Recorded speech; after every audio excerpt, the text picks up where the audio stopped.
Hello again, YouTube. I'm here again at the house today. I'm not really going to be tearing apart much more walls. Right after I made the last video, maybe a couple hours after, I got news from the insurance finally that the contractor had been hired and work's going to get started.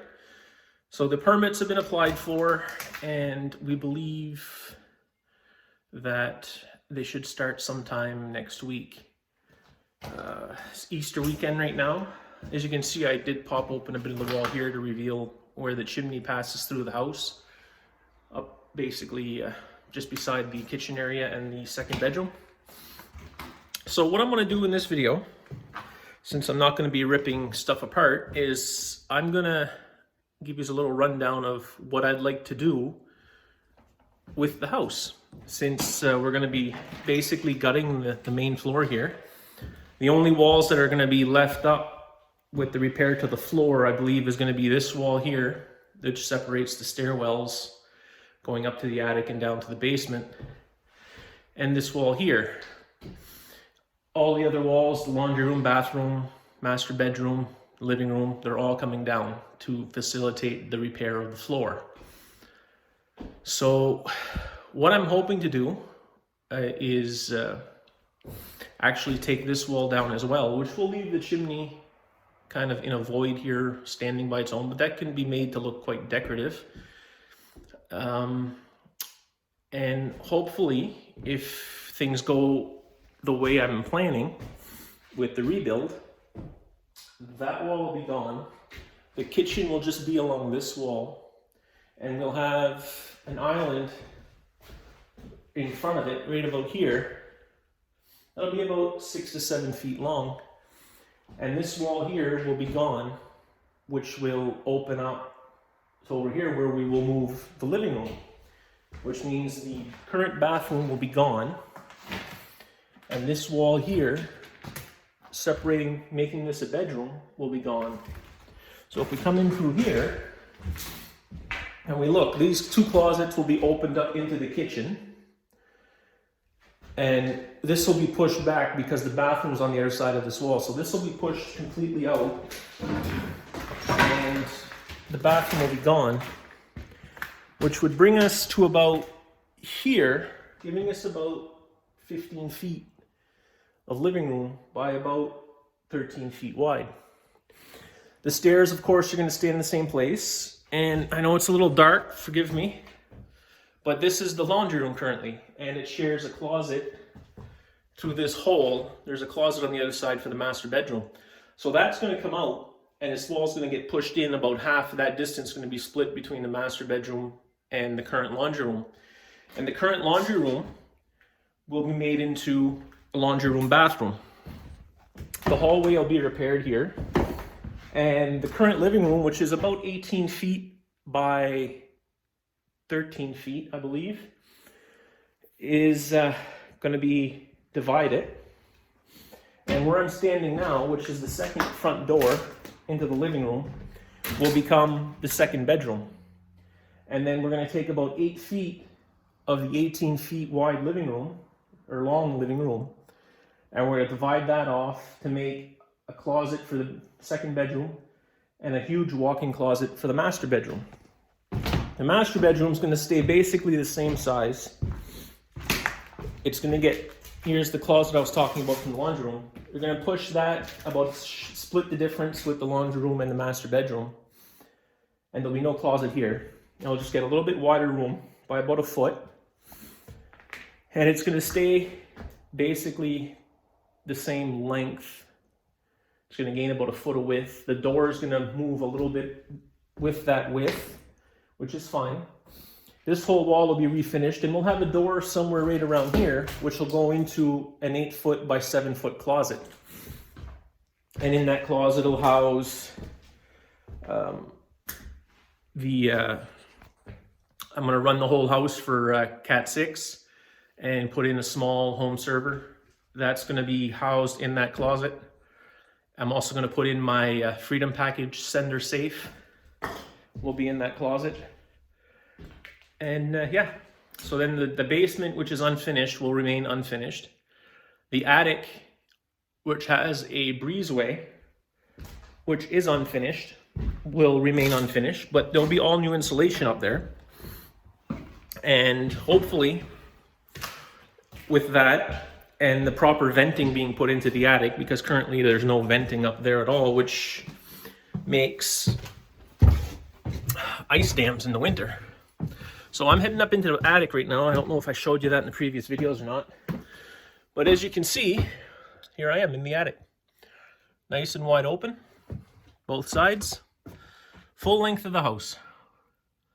So eventually I would like to turn this into a bit of a man cave. It's going to get in all, like you can see the floor up here is not well made and the insulation's exposed on both sides. And you can see on the end there and on the other end over there, there's no venting at the peak.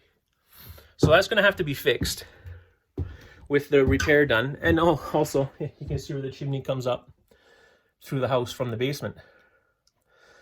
So hopefully this is all going to get fixed. The venting is going to, the insulation up here is all being removed and changed. The vents should be put into the eaves with an exhaust vent at the peak. And that's going to remain, it's basically going to still look like this when it's repaired. But there's going to be a new floor down because all these boards have to come up to facilitate re-insulation. So there's going to be a new floor down up here. And when the electricals run, that they run it to code, they're going to have to put plugs up here as well. So with that, I'm hoping that we'll be able to start that process a bit of finishing upstairs here. We'll have lighting, we'll have plugs in place, and then it'll be a matter of finishing these walls here with some insulation and then leaving an airspace as I come up to the peak. And that should give me a usable space up here if it's feasible. If it turns out not to be feasible, then it won't be done, but we're going to give it a try. We did have a bit of a water leak here after the fire that never happened before. It's still a little wet. I don't know if you can see how dark it is right there on the boards, but yeah, we're going to have to investigate that as well. We don't know what caused that. It didn't leak there last winter at all, but for some reason it did this winter.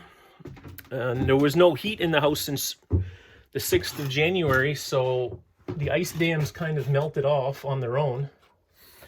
And I didn't think there'd be any water penetration at all, but there was. So we'll have to look into that, and hopefully it's a minor issue and just a piece of roofing that lifted from the heat of the fire or something along those lines. But yeah, that's that. So sorry, I've been kind of like losing focus on my face here a bit, but I'm trying to show everybody what's going on here. So as we get started with the rebuild and the tear out, when the contractors are here working, I'll do some more filming. I'll make hopefully some better quality videos. And hopefully in a couple of days, I'll be able to tell you that we're going ahead with the plan that I want to do to make my house a little more modern. And I'm hoping with all this as well to update the heating system to get away from wood fire and oil fire to a ducted heat pump. I'm hoping to get the siding changed because the siding outside is quite old. It's not very attractive. The coloring is, you see in the channel title picture, is quite a terrible green color. So I'm hoping to get that siding all changed. I might have to do that myself while the contractors are working because it's not part of the repair because the fire never penetrated any of the outer walls to the outside. So the insurance is not covering any of the repair to the outside of the house. So we're going to see how the budget shakes out and what's left. There is some leeway to play around in there. So maybe we'll be able to afford siding with that. Maybe not. I might have to bite the bullet and pay for that myself. And if that's the case, this is going to get done because I'm not going to pass this opportunity to have all this work done on the house and not at least change the siding on the outside. All right, so I'm going to do a quick little camera flip here and show you out the attic window, the view of my river, which runs along the edge of my property. It's the borderline of, if you're facing the road, the left side of my property. And it runs all the way up to a small lake that was completely created by beavers out of a small swamp. And it's now a small lake. It's a decent sized little lake. You get a nice duck population up in there in the summer and the fall. And there's quite a lot of beaver up there. Several houses, I believe 7 or 8 beaver houses up there, and several dams. And it continues on for a couple of kilometers, or a good, 1.5 to 2 miles if you're American. And it's just lake after swamp to another lake to another swamp to another lake. And I've hiked up through a bit of it. My property doesn't extend all the way that far, but it's basically swampland. So you're staying kind of on the edge of the water, and it's not really too bad of a trespassing. The property is owned, but it's not serviced, it's not used. And if you go on the other side, it's still owned on the other side of the water as well. But again, it's all unused property. There's no service to it. There's no roads to it. There's mostly, for the most part, there's not even trails to it. And where there are trails, they're designated skidoo and ATV trails where you have access as long as you have a trail pass, which I always buy. So I'm not really trespassing by going on those lands because I'm on the designated trails and you can just see the water in there. But I am hoping to get a kayak and go up into the lake this summer and maybe do a little search for some muskrat, and we'll see. So just give me a second and I'm gonna show you the view out the window. Hang on. Okay, you're looking out the window there. You can see my neighbor's house on the other side of the river, but that's the river goes to a culvert there, runs underneath the main road, and that continues on and gets to be a quite bit bigger of a river, and then dumps into the Ill River, which runs out into the bay, and the bay runs into the ocean. That'd be the Atlantic. So I was told there was trout in this river. I never saw any last summer. I never tried fishing it, but I was told there was trout in it. And I would believe that because it does run down to the Ill River, which has trout in it, and salmon. I don't think the salmon would come up this little creek, but there are salmon in the Ill River. There's also mudsucker and probably, when the tide is high, striped bass. I don't know if the trout are still getting up this way because it is quite riddled with beaver dams now at this point. And yeah, there you can see the old cement factory which shut down. And the river turns back towards the house up around the bend there. I don't know if you can really see the water through the trees. But I do have a bridge that goes over the river in the back there because the skidoo trail does run through my property. There's no right of way to the skidoo club. The previous owner gave them permission to cut the trail. And so far nobody's approached me about seeing if I'm continuing to give that permission. But in this area, you mess with stuff like that, you tend to have vandalism and problems. But it gets quite annoying when the skidoos start passing through in the middle of the night and revving their engines. So yeah, it's a bit of a pain in the ass. Sometimes 1 in the morning getting woken up by the skidoo stuck on the trail. Sorry about the glare. Just coming through the other side. As you can see, the roof from my 2-car garage down to my driveway and my neighbor on the other side. Yeah. So I'm going to walk you back downstairs and we're going to head out. There's not much more to do here today. You can see it's quite a steep set of stairs. And I do have to watch my head as I get through the end here. I will have to duck because I am not that tall. I'm 5'11", but I still can't quite make my head down through there. So yeah, that's what we're looking to do. And if you come around the corner, you get the stairwell down to the basement, which is still very dark, and I still don't have a good light because of the quarantine and the shutdown. It's getting hard to go to the hardware store to buy any tools. I am told, however, that the hardware stores are still open for the contractors, and the contractors can still make orders and buy supplies, which hopefully is a good thing. And I've been told by the insurance that the repair to my house is considered an essential function, so we should have no problems getting the repair done. And there you can see the front of my garage and the terrible color of the siding that I mentioned, which we're gonna hopefully get changed quite soon in the coming months. All right, YouTube, that's about it for today.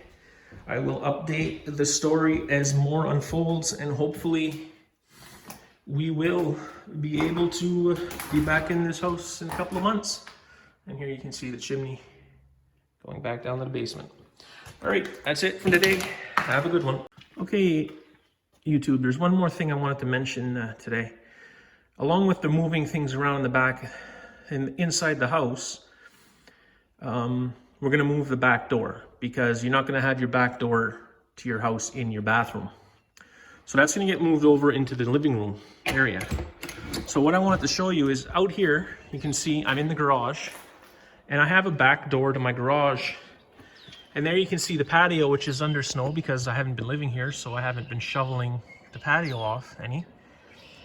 You can see where the back door is with the plywood, and here's the window into that bedroom, which will become the back door.